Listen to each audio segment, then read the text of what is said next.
Cuento Encender una hoguera de Jack London. Número 4 de los cuentos que debes estudiar para pertenecer al taller literario Narradores de Santo Domingo de República Dominicana.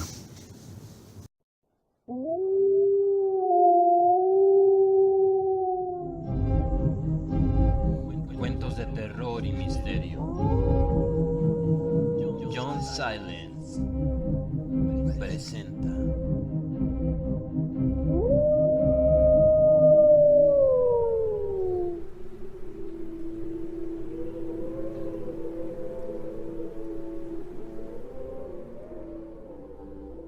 La hoguera de Jack London, en la voz de John Silence.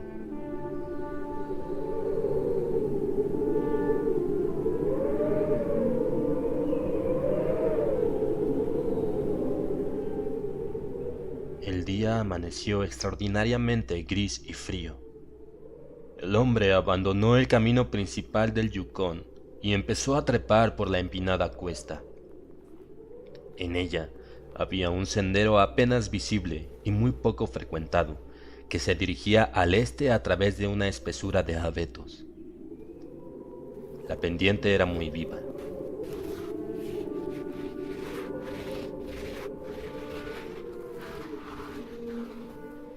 Al terminar de subirla, el viajero se detuvo para tomar aliento y trató de ocultarse a sí mismo esta debilidad consultando su reloj.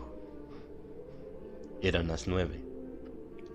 No había el menor atisbo de sol, a pesar de que ni una sola nube cruzaba el cielo.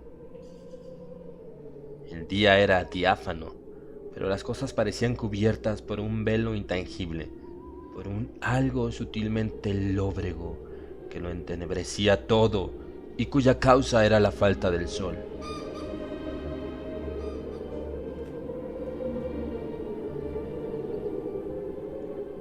Pero esto no preocupaba al caminante. Estaba ya acostumbrado.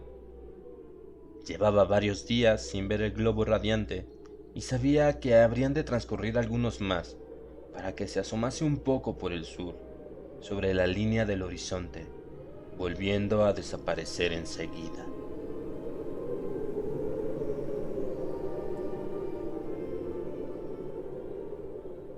El viajero miró hacia atrás. El Yukón tenía allí una anchura de más de 1,5 kilómetros y estaba cubierto por una capa helada de 1 metro de espesor, sobre la que se extendía otra de nieve igualmente densa.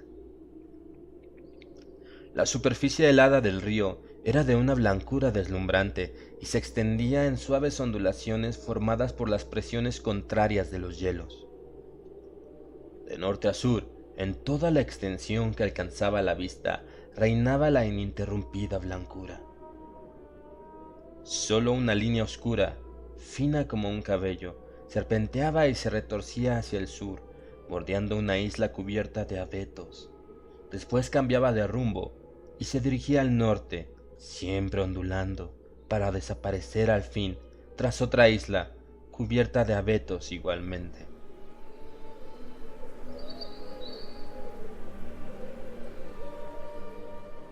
Esta línea oscura y fina era un camino, el camino principal que, después de recorrer más de 800 kilómetros, conducía por el sur al paso de Chilkoot, Dea, y al agua salada, y por el norte a Dawson, tras un recorrido de 112 kilómetros.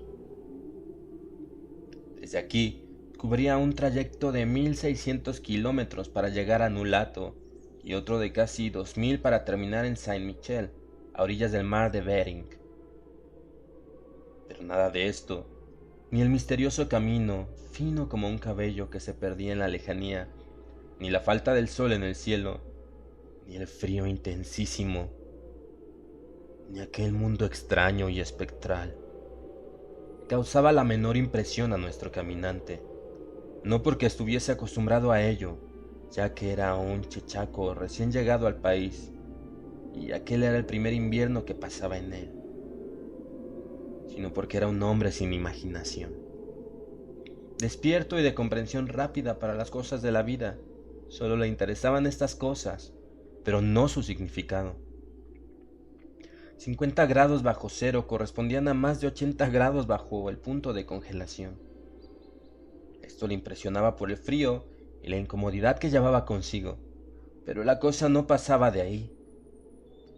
Tan espantosa temperatura no le llevaba a reflexionar sobre su fragilidad como animal de sangre caliente, ni a extenderse en consideraciones acerca de la debilidad humana, diciéndose que el hombre solo puede vivir dentro de estrechos límites de frío y calor, ni tampoco a filosofar sobre la inmortalidad del hombre y el lugar que ocupa en el universo.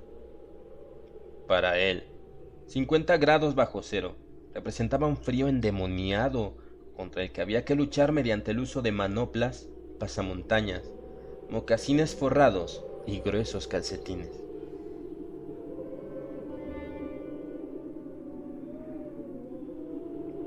Para él, 50 grados bajo cero eran simplemente eso, 50 grados bajo cero.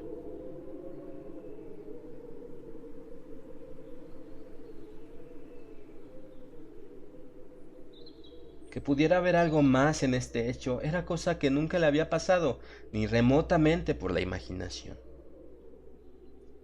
Al disponerse a continuar, escupió para hacer una prueba y oyó un chasquido que le sobresaltó. Escupió nuevamente y otra vez la saliva crujió en el aire antes de caer en la nieve. Sabía que a 50 grados bajo cero la saliva se helaba y producía un chasquido al entrar en contacto con la nieve. Pero esta vez, el chasquido se había producido en el aire. Sin duda, y aunque no pudiera precisar cuánto, la temperatura era inferior a 50 grados bajo cero.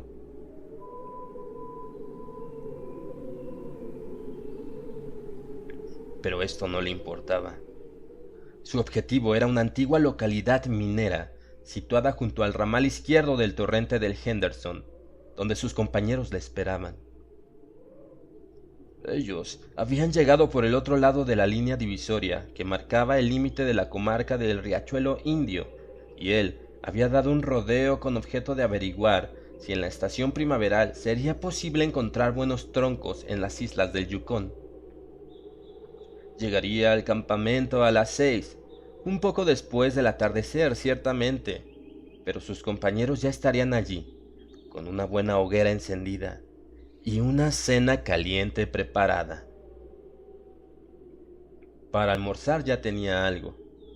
Apretó con la mano el envoltorio que se marcaba en su chaqueta.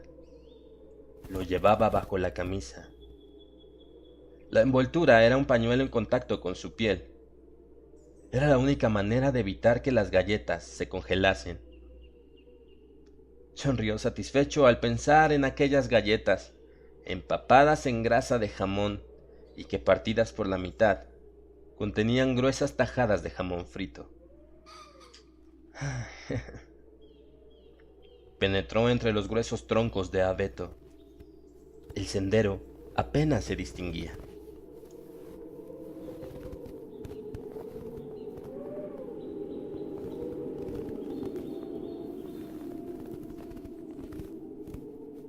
Había caído un palmo de nieve desde haber pasado el último trineo, y el hombre se alegró de no utilizar esta clase de vehículos, pues a pie podía viajar más deprisa.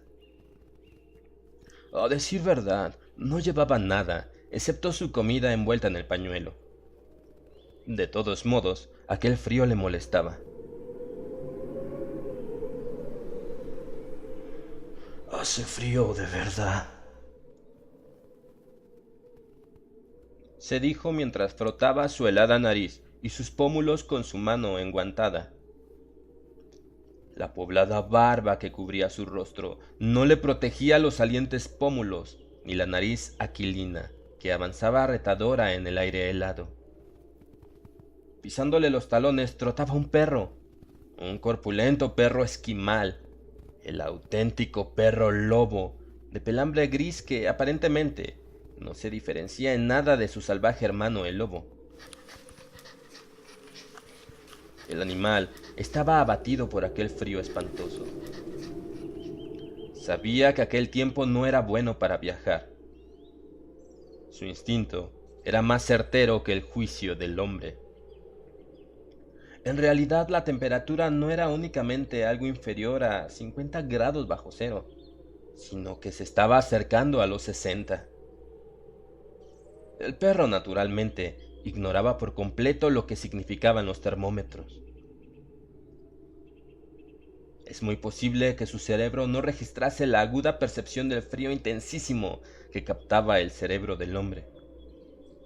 Pero el animal contaba con su instinto. Experimentaba una vaga y amenazadora impresión que se había adueñado de él por entero y le mantenía pegado a los talones del hombre. Su mirada ansiosa e interrogante seguía todos los movimientos voluntarios e involuntarios de su compañero humano. Parecía estar esperando que acampara, que buscara abrigo en alguna parte para encender una hoguera. Sabía por experiencia lo que era el fuego y lo deseaba. A falta de él, de buena gana se habría enterrado en la nieve y se habría acurrucado para evitar que el calor de su cuerpo se dispersara en el aire. Su húmedo aliento se había helado, cubriendo su piel de un fino polvillo de escarcha. Especialmente sus fauces, su hocico y sus pestañas estaban revestidos de blancas partículas cristalizadas. La barba y los bigotes rojos del viajero aparecían igualmente cubiertos de escarcha, pero de una escarcha más gruesa, pues era ya compacto hielo y su volumen aumentaba de continuo por efecto de las cálidas y húmedas expiraciones. Además, el hombre mascaba tabaco y el bozal de hielo mantenía sus labios tan juntos que, al escupir, no podía expeler la saliva a distancia. A consecuencia de ello, su barba cristalina, amarilla y sólida como el ámbar, se iba alargando paulatinamente en su mentón. De haber caído, se habría roto en 1000 pedazos como si fuera de cristal. Pero aquel apéndice no tenía importancia. Era el precio que habían de pagar en aquel inhóspito país los aficionados a mascar tabaco.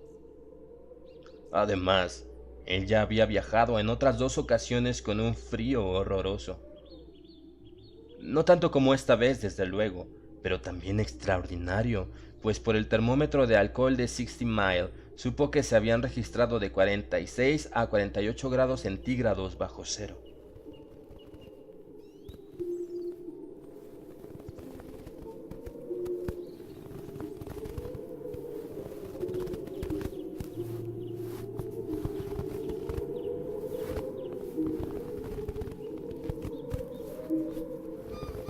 Recorrió varios kilómetros a través de la planicie cubierta de bosque, cruzó un amplio llano cubierto de flores negruzcas y descendió por una viva pendiente hasta el lecho helado de un arroyuelo.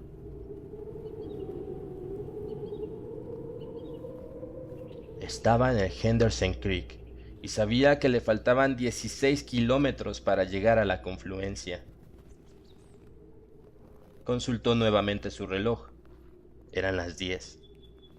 Avanzaba a casi 6,5 kilómetros por hora y calculó que llegaría a la bifurcación a las 12:30. Decidió almorzar cuando llegase para celebrarlo. El perro se pegó de nuevo a sus talones, con la cola hacia abajo. Tanto era su desaliento, cuando el viajero siguió la marcha por el lecho del río.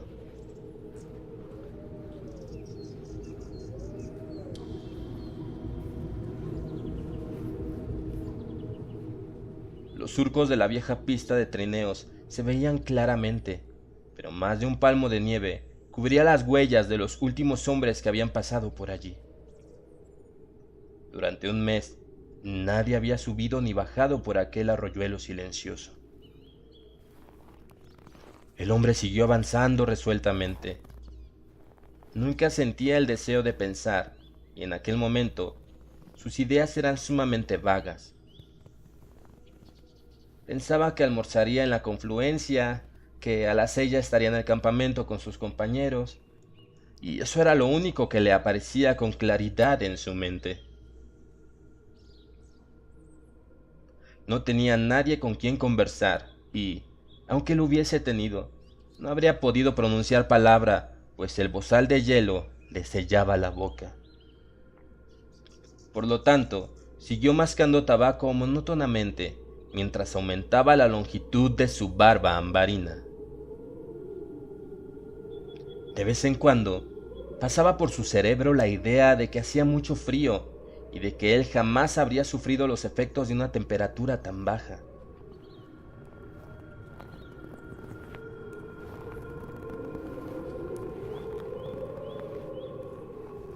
Durante su marcha, se frotaba los pómulos y la nariz con el dorso de su enguantada mano. Lo hacía maquinalmente, una vez con la derecha y otra vez con la izquierda. Pero por mucho que se frotara, apenas dejaba de hacerlo, los pómulos primero y poco después la punta de la nariz se le congelaban. Estaba seguro de que se le helarían también las mejillas. Sabía que esto era inevitable y se recriminaba por no haberse cubierto la nariz con una de aquellas tiras que llevaba Bud cuando hacía mucho frío. Con esta protección habría resguardado también sus mejillas. Pero en realidad, esto no importaba demasiado. ¿Qué eran unas mejillas heladas? Dolían un poco, desde luego, pero la cosa no tenía nunca complicaciones graves. Por vacío de pensamientos que estuviese, el hombre se mantenía alerta y vigilante. Así pudo advertir todos los cambios que sufría el curso del riachuelo, sus curvas, sus meandros, los montones de leña que lo obstruían. Al mismo tiempo, miraba mucho dónde ponía los pies. Una vez, al doblar un recodo, dio un respingo, como un caballo asustado, se desvió del camino que seguía y retrocedió varios pasos. El arroyo estaba helado hasta el fondo. Ningún arroyo podía contener agua en aquel invierno ártico. Pero el caminante sabía que en las laderas del monte brotaban manantiales cuya agua discurría bajo la nieve y sobre el hielo del arroyo. Sabía también que estas fuentes no dejaban de manar ni en las heladas más rigurosas y, en fin, no ignoraba el riesgo que suponían. Eran verdaderas trampas, pues formaban charcas ocultas bajo la lisa superficie de la nieve, charcas que lo mismo podían tener 10 centímetros que 1 metro de profundidad. A veces, una sola película de hielo de 1 centímetro de espesor se extendía sobre ellas y esta capa de hielo estaba, a su vez, cubierta de nieve. En otros casos, las capas de hielo y agua se alternaban, de modo que, perforada la primera, uno se iba hundiendo cada vez más hasta que el agua, como ocurría a veces, le llegaba a la cintura. De aquí que retrocediera, presa de un pánico repentino. Había notado que la nieve cedía bajo sus pies y seguidamente su oído había captado el crujido de la oculta capa de hielo. Mojarse los pies cuando la temperatura era tan extraordinariamente baja suponía algo tan molesto como peligroso. En el mejor de los casos, le impondría una demora, pues se vería obligado a detenerse con objeto de encender una hoguera, ya que sólo así podría quitarse los mocasines y los calcetines para ponerlos a secar, permaneciendo con los pies desnudos.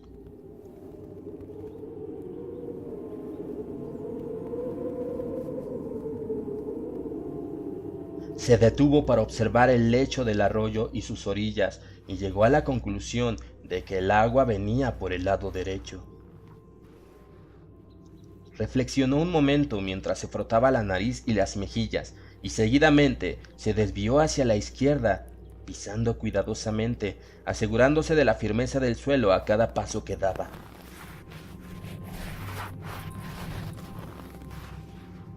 Cuando se hubo alejado de la zona peligrosa, se echó a la boca una nueva porción de tabaco y prosiguió su marcha de 6,5 kilómetros por hora.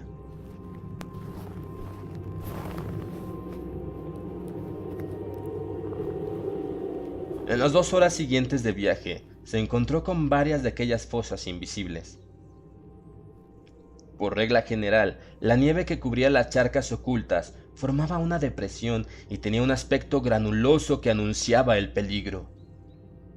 Sin embargo, por segunda vez se salvó el viajero por milagro de una de ellas. En otra ocasión, presintiendo el peligro, ordenó al perro que pasara adelante. El animalito se hacía el remolón y clavaba las patas en el suelo cuando el hombre le empujaba. Pero al fin, viendo que no tenía más remedio que obedecer, se lanzó como una exhalación a través de la blanca y lisa superficie. De pronto, se hundió parte de su cuerpo, pero el animal consiguió alcanzar terreno más firme. Tenía empapadas las patas delanteras y al punto el agua que las cubría se convirtió en hielo. Inmediatamente empezó a ladrar, haciendo esfuerzos desesperados para fundir la capa helada. Luego se echó en la nieve y procedió a arrancar con los dientes los menudos trozos de hielo que habían quedado entre sus dedos. El instinto le impulsaba a obrar así, pues sus patas se llagarían si no las despojaba de aquel hielo. El animal no podía saber esto y se limitaba a dejarse llevar de aquella fuerza misteriosa que surgía de las profundidades de su ser. Pero el hombre estaba dotado de razón y lo comprendía todo, por eso se quitó el guante de la mano derecha y ayudó al perro en la tarea de quitarse aquellas partículas de agua helada. Ni siquiera un minuto tuvo sus dedos expuestos al aire, pero de tal modo se le entumecieron que el hombre se quedó pasmado al mirarlos. Lanzando un gruñido, se apresuró a calzarse el guante y al punto empezó a golpear furiosamente su helada mano contra su pecho.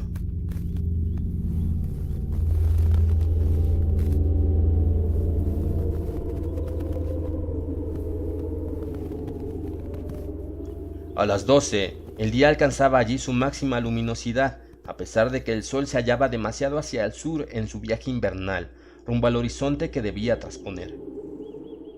Casi toda la masa de la Tierra se interponía entre el astro diurno y Henderson Creek, región donde el hombre puede permanecer al mediodía bajo un cielo despejado sin proyectar sombra alguna.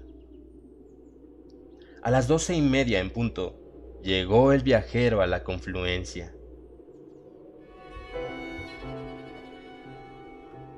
Estaba satisfecho de su marcha. Si mantenía este paso, estaba seguro de que se reuniría con sus compañeros a las 6 de la tarde. Se quitó la manopla y se desabrochó la chaqueta y la camisa para sacar el paquete de galletas.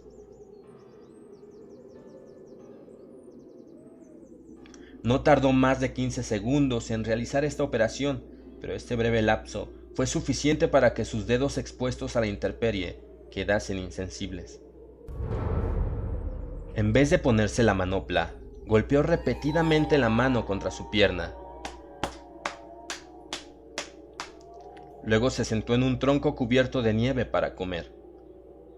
Las punzadas que había notado en sus dedos al caldearlos a fuerza de golpes cesaron tan rápidamente que se sorprendió. Ni siquiera había tenido tiempo de morder la galleta. Volvió a darse una serie de golpes con la mano en la pierna y de nuevo la enfundó en la manopla, descubriéndose la otra mano para comer. Intentó introducir una galleta en su boca, pero el bozal de hielo se lo impidió.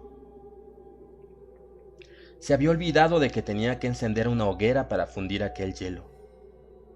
Sonrió ante su estupidez, y mientras sonreía, notó que el frío se iba infiltrando en sus dedos descubiertos.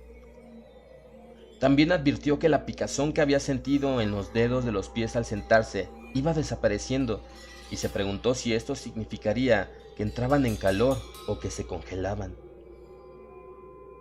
Al moverlos dentro de los mocasines, llegó a la conclusión de que se estaban helando.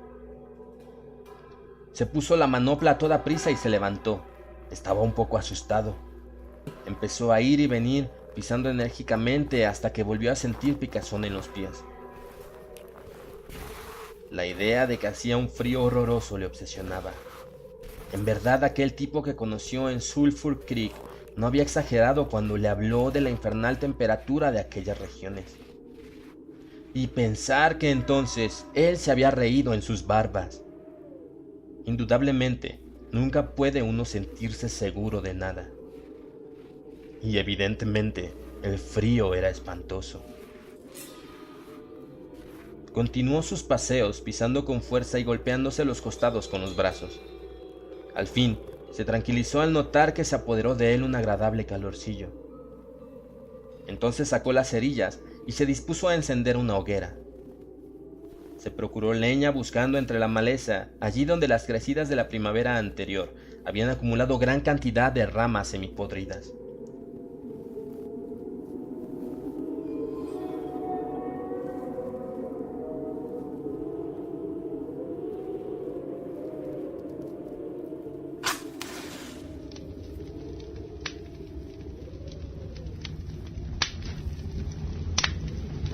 Procediendo con el mayor cuidado, consiguió que el pequeño fuego inicial se convirtiese en crepitante fogata, cuyo calor desheló su barba y le permitió comer las galletas. Por el momento, había logrado vencer al frío. El perro, con visible satisfacción, se había acurrucado junto al fuego, manteniéndose lo bastante cerca de él para entrar en calor, pero no tanto que su pelo pudiera chamuscarse. Cuando hubo terminado de comer, el viajero cargó su pipa y dio varias chupadas con toda parsimonía. Luego volvió a ponerse los guantes, se ajustó el pasamontañas sobre las orejas y echó a andar por el ramal izquierdo de la confluencia. El perro mostró su disgusto andando como a la fuerza y lanzando nostálgicas miradas al fuego. Aquel hombre no tenía noción de lo que significaba el frío.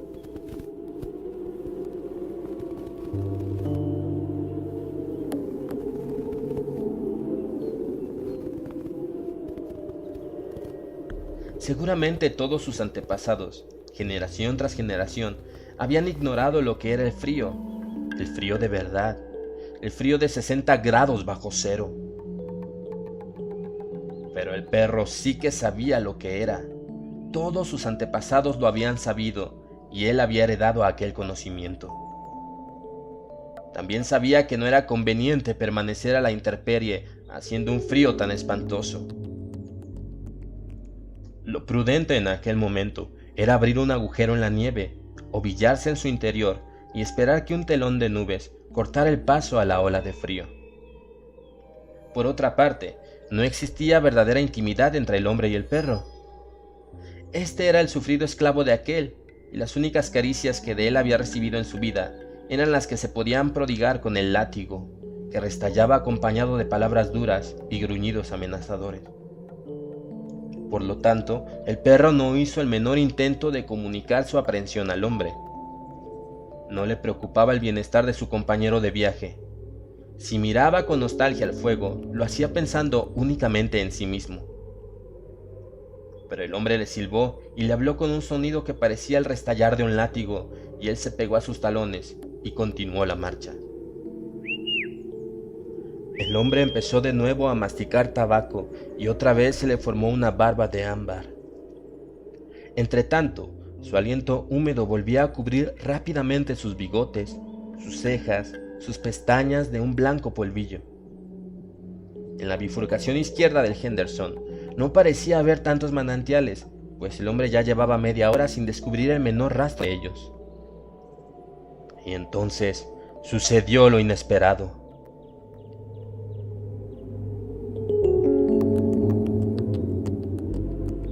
En un lugar que no mostraba ninguna señal sospechosa, donde la nieve suave y lisa hacía pensar que el hielo era sólido debajo de ella, el hombre se hundió. Pero no muy profundamente. El agua no le había llegado a las rodillas cuando consiguió salir de la trampa trepando a terreno firme. Montó en cólera y lanzó una maldición. Maldito sea. Confiaba en llegar al campamento a las 6, y aquello suponía 1 hora de retraso, pues tendría que encender fuego para secarse los mocasines. La bajísima temperatura imponía esta operación. Consciente de ello, volvió a la orilla y trepó por ella. Ya en lo alto, se internó en un bosquecillo de abetos enanos y encontró al pie de los troncos abundante leña seca que había depositado allí la crecida, astillas y pequeñas ramas, principalmente, pero también ramas podridas y hierba fina del año anterior. Echó sobre la nieve varias brazadas de esta leña y así formó una capa que constituiría el núcleo de la hoguera, a la vez que una base protectora, pues evitaría que el fuego se apagase apenas encendido al fundirse la nieve. Frotando una cerilla contra un trozo de corteza de abedul que sacó del bolsillo y que se inflamó con más facilidad que el papel, consiguió hacer brotar la primera llama.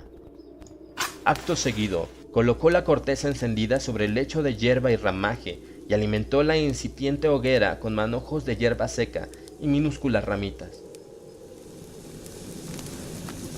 Realizaba esta tarea lenta y minuciosamente, pues se daba cuenta del peligro en que se hallaba. Poco a poco, a medida de que la llama fue creciendo, fue alimentándola con ramitas de mayor tamaño. Echado en la nieve, arrancaba a tirones las ramas de la enmarañada maleza y las iba echando en la hoguera. Sabía que no debía fracasar. Cuando se tienen los pies mojados y se está a 60 grados bajo cero, no debe fallar la primera tentativa de encender una hoguera. Si se tienen los pies secos, aunque la hoguera se apague, le queda a uno el recurso de echar a correr por el sendero. Así, tras una carrera de 1 kilómetro, la circulación de la sangre se restablece. Pero la sangre de unos pies mojados y a punto de congelarse no vuelve a circular normalmente por efecto de una carrera cuando el termómetro marca 60 grados bajo cero. Por mucho que se corra, los pies se congelarán. El hombre sabía perfectamente todo esto. El veterano Sulphur Creek se lo había dicho el otoño anterior, y él recordaba ahora, agradecido, tan útiles consejos. Sus pies habían perdido ya la sensibilidad por completo. Para encender el fuego, había tenido que quitarse los gruesos guantes, y los dedos se le habían entumecido con asombrosa rapidez. Gracias a la celeridad de su marcha, su corazón había seguido enviando sangre a la superficie de su cuerpo y a sus extremidades.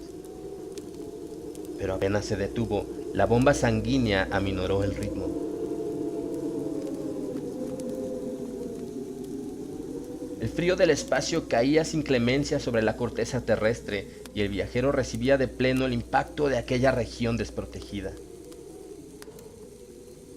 Y entonces su sangre se escondía atemorizada. Su sangre era algo vivo como el perro y como él. Quería ocultarse, huyendo de aquel frío aterrador. Mientras el hombre caminó a paso vivo, la sangre, mal que bien, llegó a la superficie del cuerpo, pero ahora que se había detenido, el líquido vital se retiraba a lo más recóndito del organismo. Las extremidades fueron las primeras en notar esta retirada. Sus pies mojados se congelaban a toda prisa. Los dedos de sus manos, al permanecer al descubierto, sufrían especialmente los efectos del frío, pero todavía no habían empezado a congelarse.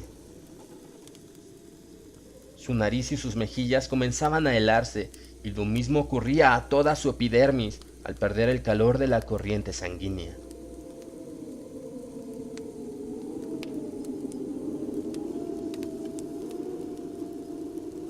Pero estaba salvado.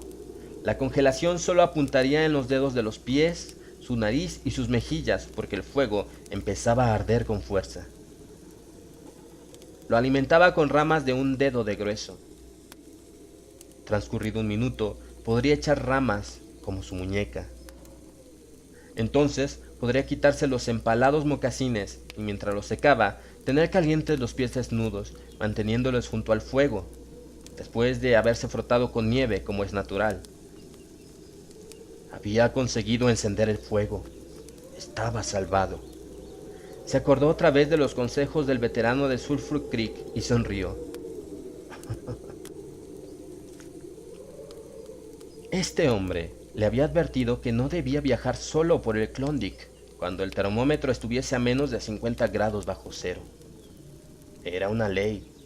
Sin embargo, allí estaba él, que había sufrido los mayores contratiempos, hallándose solo, y a pesar de ello, se había salvado. Pensó que aquellos veteranos a veces exageraban las precauciones. Lo único que había que hacer era no perder la cabeza, y él no la había perdido. Cualquier hombre digno de este nombre podía viajar solo. De todos modos, era sorprendente la rapidez con que se le helaban las mejillas y la nariz. Por otra parte, nunca hubiera creído que los dedos pudiesen perder la sensibilidad en tan poco tiempo. Los tenía como el corcho, apenas podía moverlos para coger las ramitas y le parecía que no eran suyos. Cuando tomaba una rama, tenía que mirarla para asegurarse de que la tenía en la mano. Desde luego se había cortado la comunicación entre él y las puntas de sus dedos. Pero nada de esto tenía gran importancia. Allí estaba el fuego, chisporroteando, estallando y prometiendo la vida con sus inquietantes llamas. Empezó a desatarse los mocasines. Estaban cubiertos de una capa de hielo. Los gruesos calcetines alemanes que le llegaban hasta cerca de las rodillas parecían fundas de hierro y los cordones de los mocasines eran como alambres de acero retorcidos y enmarañados. Estuvo un momento tirando de ellos con sus dedos entumecidos, pero al fin comprendió lo estúpido de su acción y sacó el cuchillo. Antes de que pudiese cortar los cordones, sucedió la catástrofe. La culpa fue suya, pues había cometido un grave error. No debió encender el fuego debajo del abeto, sino el raso, aunque le resultaba más fácil buscar las ramas entre la maleza para echarlas directamente al fuego. El árbol, al pie del cual había encendido la hoguera, tenía las ramas cubiertas de nieve. Desde hacía semanas no soplaba la más leve ráfaga de aire y las ramas estaban sobrecargadas. Cada vez que arrancaba una rama de la maleza, sacudía ligeramente al árbol, comunicándole una vibración que él no notaba, pero que fue suficiente para provocar el desastre. En lo alto del árbol, una rama soltó su carga de nieve, que cayó sobre otras ramas, arrastrando la nieve que las cubría. Esta nieve arrastró a la de otras ramas, y el proceso se extendió a todo el árbol, formando un verdadero alud. Toda aquella nieve cayó de improviso sobre el hombre, y también sobre la hoguera, que se apagó en el acto.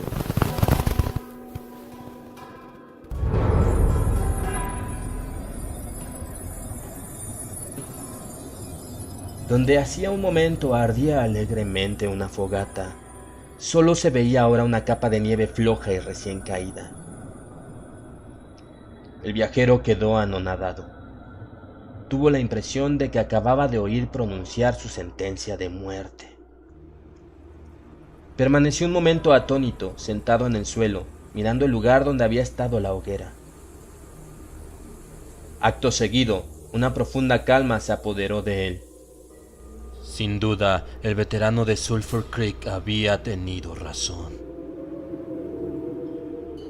Si hubiera viajado con otro, no habría corrido el peligro que estaba corriendo, pues su compañero de viaje habría encendido otra hoguera. En fin, como estaba solo, no tenía más remedio que procurarse un nuevo fuego él mismo, y esta vez aún era más indispensable que no fallara. Aunque lo consiguiera, no se libraría seguramente de perder algunos dedos de los pies, pues los tenía ya muy helados y la operación de encender una nueva fogata le llevaría algún tiempo.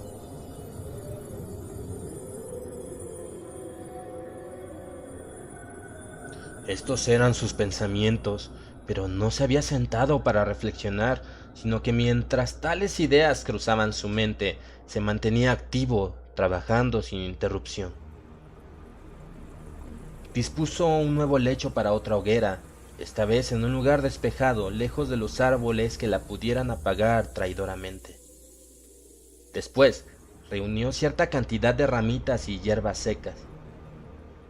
No podía tomarlas una a una porque tenía los dedos agarrotados, pero sí en manojos, apuñados.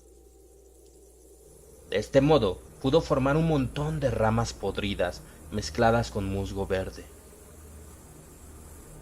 Habría sido preferible prescindir de este musgo, pero no pudo evitarlo. Trabajaba metódicamente, incluso reunió una brazada de ramas gruesas para utilizarlas cuando el fuego fuese cobrando fuerza. Entretanto, el perro permanecía sentado, mirándole con expresión anhelante y triste. Sabía que era el hombre el que había de proporcionarle el calor del fuego, pero pasaba el tiempo y el fuego no aparecía. Cuando todo estuvo preparado, el viajero se llevó la mano al bolsillo para sacar otro trocito de corteza de abedul. Sabía que estaba allí en aquel bolsillo, y aunque sus dedos helados no la pudieron identificar por el tacto, reconoció el ruido que produjo el roce de su guante con ella. En vano intentó cogerla. La idea de que a cada segundo que pasaba sus pies estaban más congelados absorbía su pensamiento. Este convencimiento le sobrecogía de temor, pero luchó contra él a fin de conservar la calma.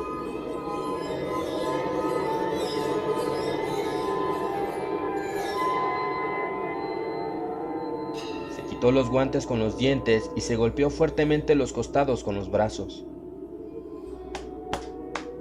Ejecutó estas operaciones sentado en la nieve y luego se levantó para seguir braceando.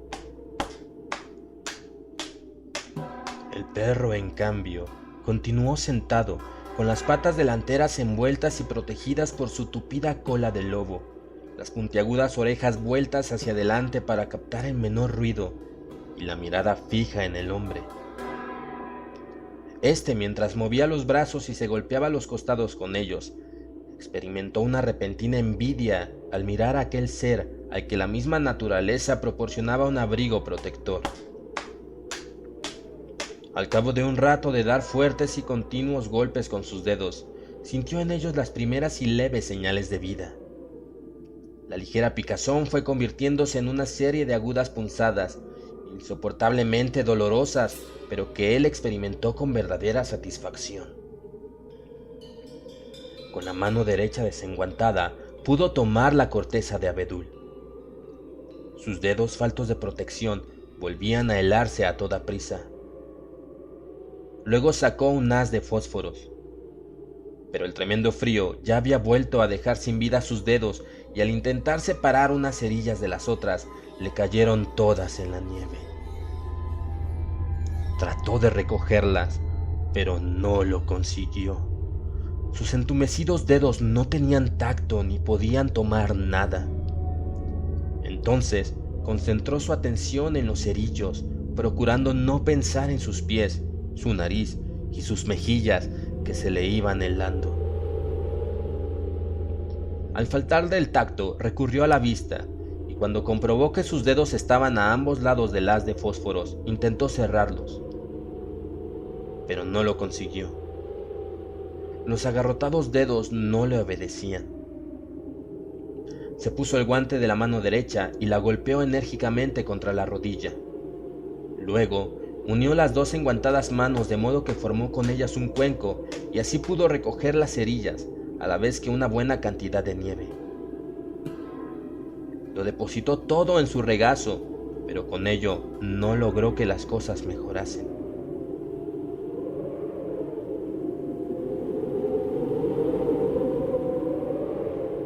Tras una serie de manipulaciones, consiguió que el haz de cerillas quedase entre sus dos muñecas, enguantadas, y sujetándolo de este modo pudo acercarlo a su boca. Haciendo un gran esfuerzo y entre crujidos y estampidos de hielo que rodeaba sus labios, logró abrir las mandíbulas. Entonces replegó la mandíbula inferior y adelantó la superior, con cuyos dientes logró separar una de las cerillas que hizo caer en su regazo. Pero el esfuerzo resultó inútil, pues no podía recogerla. En vista de ello, discurrió un nuevo sistema. Atenazó la cerilla con los dientes y la frotó contra su pierna. Tuvo que repetir 20 veces el intento para lograr que el fósforo se encendiera. Y entonces, manteniéndolo entre los dientes, lo acercó a la corteza de abedul. Pero el azufre que se desprendió de la cerilla por efecto de la combustión penetró en sus fosas nasales y llegó hasta sus pulmones, produciéndole un violento ataque de tos.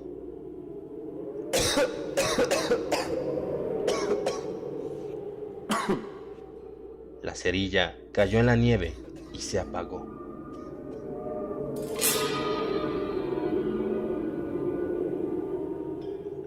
El veterano de Sulphur Creek tenía razón, pensó, procurando dominar su desesperación que aumentaba por momentos. Cuando la temperatura es inferior a 50 grados bajo cero, no se puede viajar. Se golpeó la mano una contra otra, pero no consiguió despertar en ella sensación alguna. De súbito, se quitó los guantes con los dientes y apresó torpemente el haz de cerillas con sus manos insensibles, que pudo apretar una contra otra con fuerza gracias a que los músculos de sus brazos no se habían congelado. Una vez había sujetado el manojo de cerillas, lo frotó contra sus piernas. Los 60 fósforos se encendieron de súbito, todos a la vez. No se podían apagar porque la inmovilidad del aire era absoluta. El viajero apartó la cabeza para esquivar la sofocante humareda y acercó el ardiente manojo a la corteza de abedul. Entonces sintió algo en su mano. Era que su carne se quemaba. Lo notó por el olor y también por cierta sensación profunda que no llegaba a la superficie.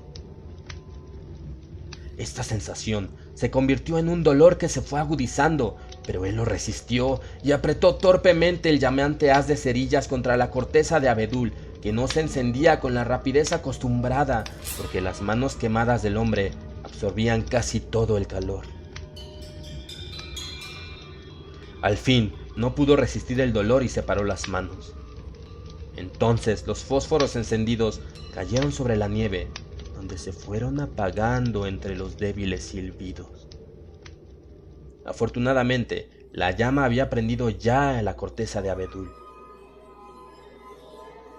El hombre empezó a acumular hierba seca y minúsculas ramas sobre el incipiente fuego.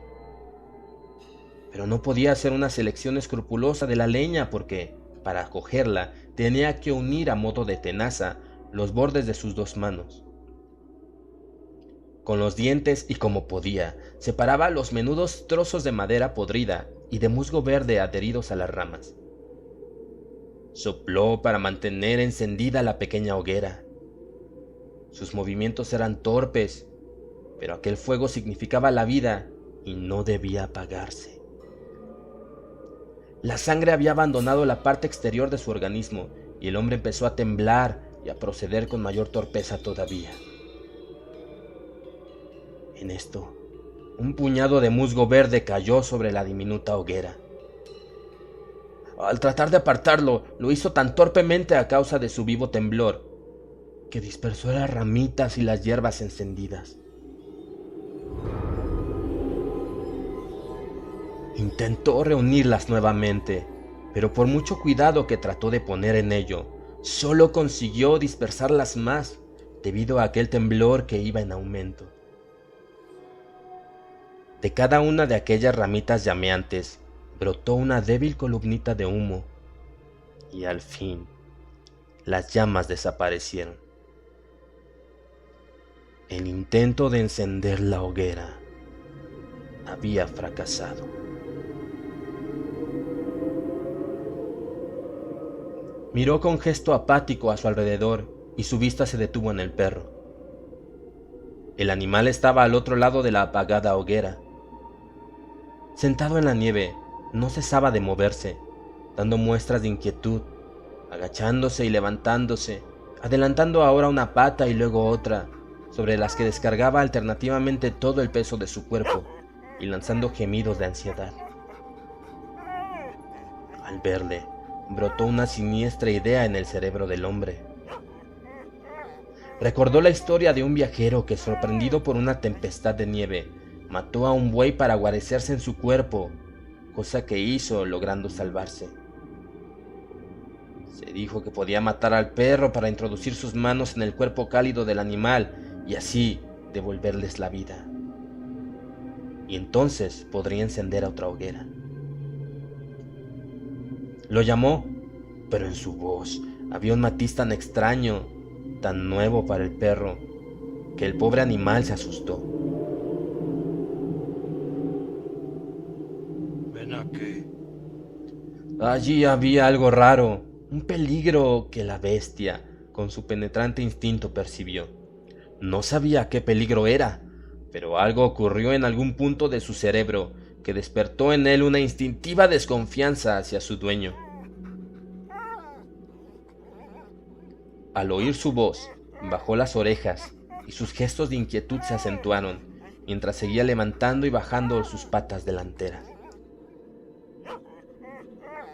Al ver que no acudía a su llamada, el viajero avanzó a gatas hacia él, insólita postura que aumentó el recelo del animal y le impulsó a retroceder paso a paso. El hombre se sentó en la nieve y trató de dominarse. Se puso los guantes con ayuda de los dientes y se levantó. Tuvo que mirarse los pies para convencerse de que se sostenía sobre ellos, pues era tal la insensibilidad de sus plantas que no podía notar el contacto con la tierra.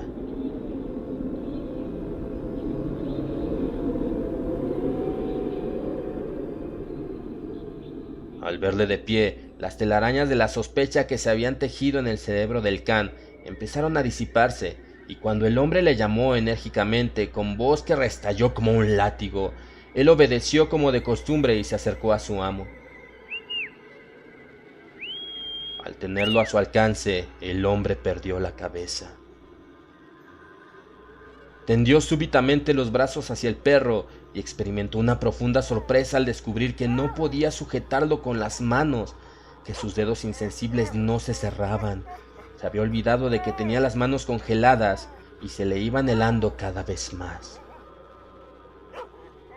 Con rápido movimiento y antes de que el animal pudiese huir, le rodeó el cuerpo con los brazos. Entonces se sentó en la nieve sin soltar al perro, que gruñía, gemía y luchaba por zafarse. Pero esto era todo cuanto podía hacer: permanecer sentado con los brazos alrededor del cuerpo del perro. Y entonces comprendió que no podía matarlo. No podía hacerlo de ninguna manera. Con sus manos inermes y desválidas, no podía sacar ni empuñar el cuchillo ni estrangular al animal. Lo soltó y el perro huyó como un rayo, con el rabo entre las piernas y sin dejar de gruñir.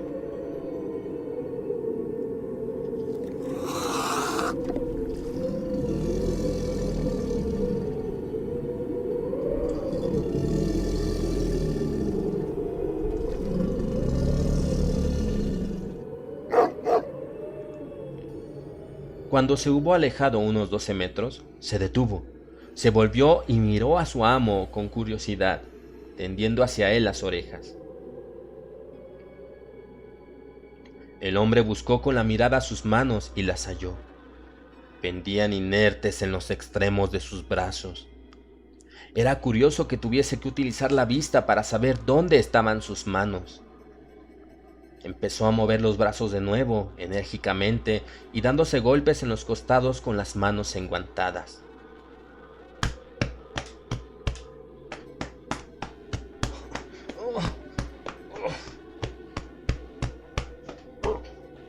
Después de hacer esta violenta gimnasia durante 5 minutos, su corazón envió a la superficie de su cuerpo sangre suficiente para evitar por el momento los escalofríos. Pero sus manos seguían insensibles. Le producían el efecto de 2 pesos inertes que pendían de los extremos de sus brazos. Sin embargo, no logró determinar de qué punto de su cuerpo procedía esta sensación. Un principio de temor a la muerte, deprimente y sordo, empezó a invadirle, y fue cobrando intensidad a medida que el hombre fue percatándose de que ya no se trataba de que se le helacen los pies o las manos, ni de que llegara a perderlos, sino de vivir o morir, con todas las probabilidades a favor de la muerte. Tal pánico se apoderó de él que dio media vuelta y echó a correr por el antiguo y casi invisible camino que se deslizaba sobre el lecho helado del arroyo.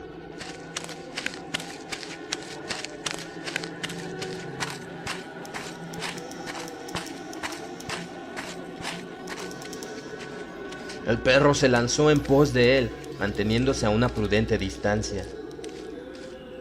El hombre corría sin rumbo, ciego de espanto, presa de un terror que no había experimentado en su vida. Poco a poco, mientras corría dando tropezones aquí y allá, fue recobrando la visión de las cosas, de las riberas del arroyo, de los montones de leña seca, de los chopos desnudos del cielo. Aquella carrera le hizo bien. Su temblor había desaparecido. Se dijo que si seguía corriendo, tal vez se deshelaran sus pies. Por otra parte, aquella carrera le podía llevar hasta el campamento donde sus compañeros le esperaban.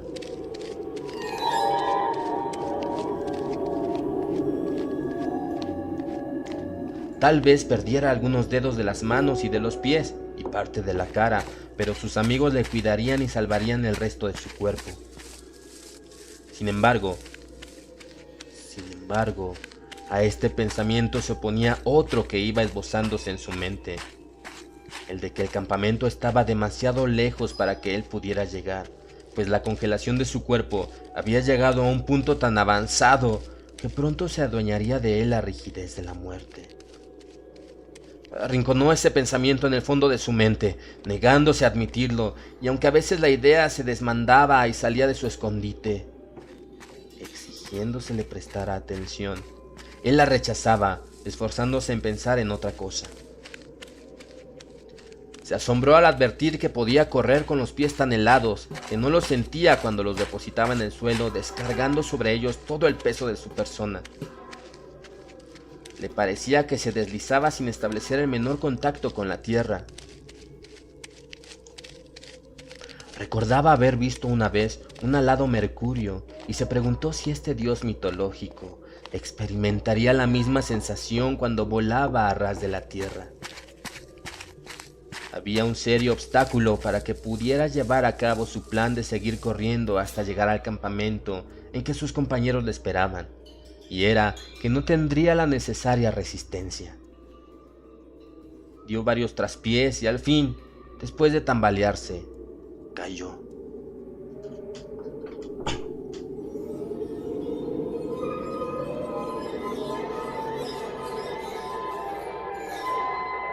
Intentó levantarse, pero no pudo. En vista de ello, decidió permanecer sentado y descansar.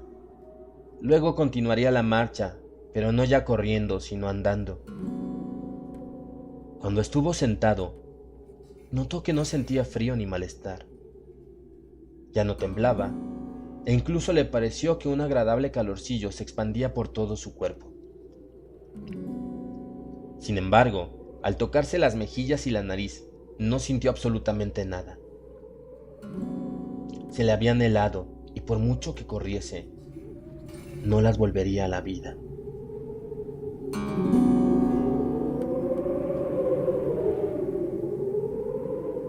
Lo mismo podía decir de sus manos y de sus pies. Y entonces le asaltó el pensamiento de que la congelación se iba extendiendo paulatinamente a otras partes de su cuerpo.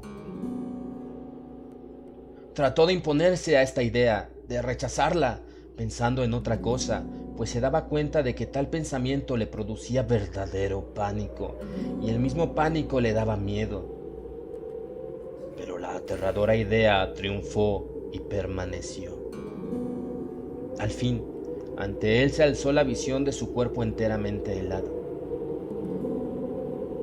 Y no pudiendo sufrir semejante visión, se levantó, no sin grandes esfuerzos, y echó a correr por el camino.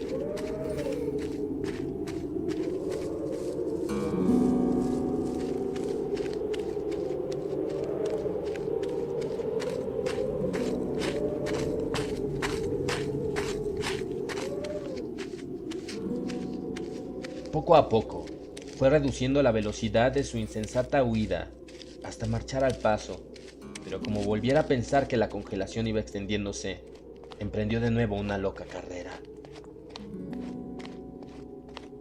El perro no lo dejaba, le seguía pegado a sus talones. Y cuando vio que el hombre caía por segunda vez, se sentó frente a él, se envolvió las patas delanteras con la cola y se quedó mirándole atentamente con ávida curiosidad. Al ver al animal, protegido por el abrigo que le proporcionaba la madre naturaleza, el hombre se enfureció y empezó a maldecirle de tal modo que el perro bajó las orejas con gesto humilde y conciliador. Inmediatamente el viajero empezó a sentir escalofríos. Perdía la batalla contra el frío que penetraba en su cuerpo por todas partes insidiosamente. Al advertirlo, hizo un esfuerzo sobrehumano para levantarse y seguir corriendo. Pero apenas había avanzado 30 metros, empezó de nuevo a tambalearse y volvió a caer. Este fue su último momento de pánico.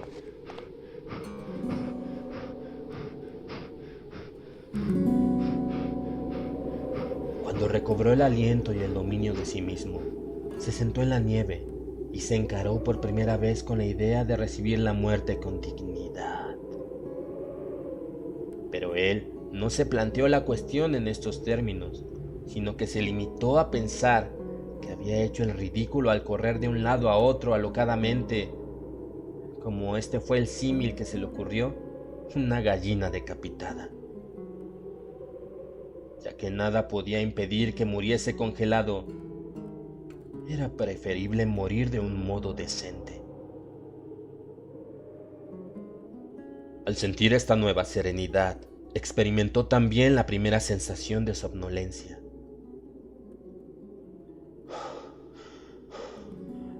Lo mejor que puedo hacer es echarme a dormir y esperar así la llegada de la muerte. Le parecía que había tomado un anestésico. Morir congelado no era, al fin y al cabo, tan malo como algunos creían. Había otras muertes mucho peores.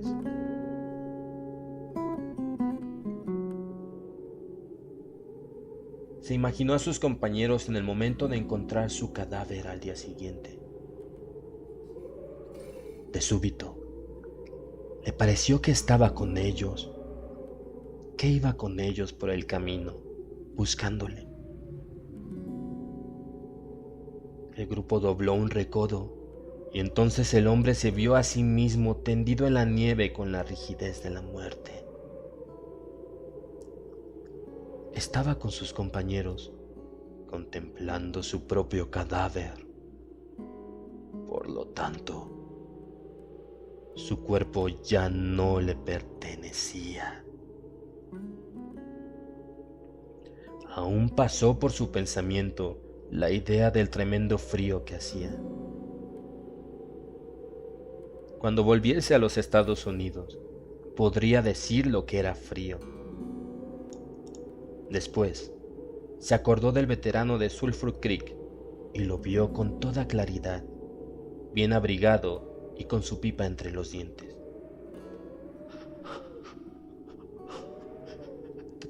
Tenías razón, amigo. Tenías razón.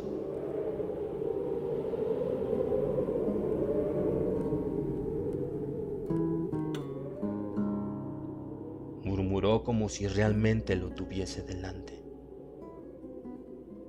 Seguidamente, se sumió en el sueño más dulce y apacible de su vida.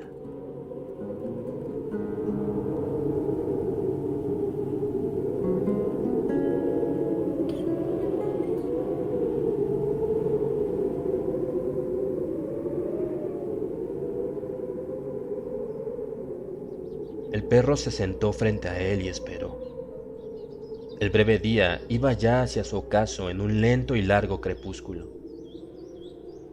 El animal observaba que no había indicios de que el hombre fuera a encender una hoguera y le extrañaba, porque era la primera vez que veía a un hombre sentado en la nieve de aquel modo, sin preparar un buen fuego. A medida que el crepúsculo iba avanzando hacia su fin, el animal iba sintiendo más ávidamente el deseo de ver brotar las llamas de una hoguera. Impaciente, levantaba y bajaba las patas anteriores.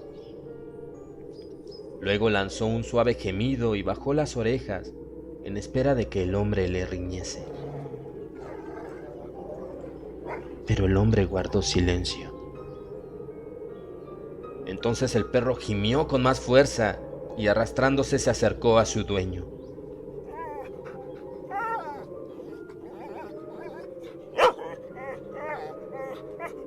Retrocedió con los pelos del lomo erizados. Había olfateado la muerte.